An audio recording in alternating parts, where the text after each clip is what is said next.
兩代似不想多對話，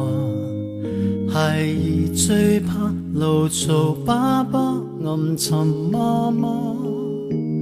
卻慶幸活得不太差，對上親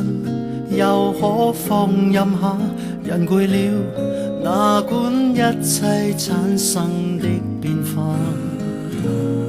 悠然地置身這個家，名和利亦可以淡化，就算泰山崩開了，仍未覺可怕。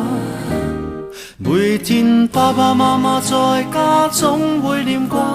時時和孩兒訴說真與假，記住吃虧只好去算吧，你聽到嗎？說聲爸爸媽媽內心不要念掛，在孩兒童年時你已天天轟炸，想到就怕以後犯錯請打我10下。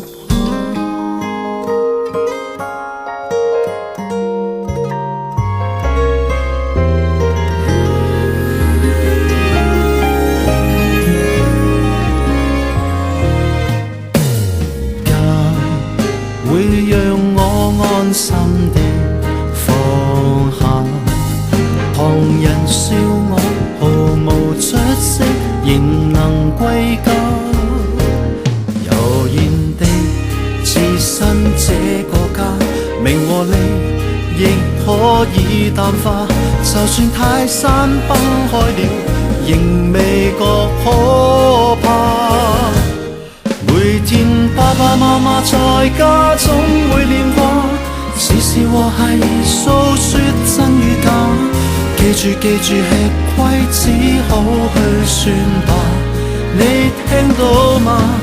說聲爸爸媽媽內心不要念掛，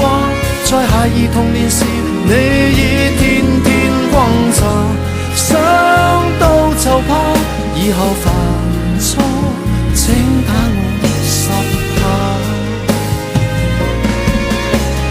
我最愛怕醜的爸爸，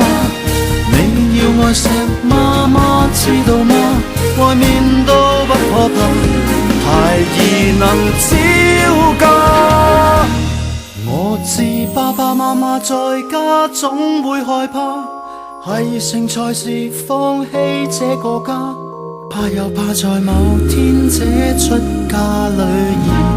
不想歸家。說聲爸爸媽媽內心不要害怕，在孩兒回來時即使風光身家，不會忘記兩老在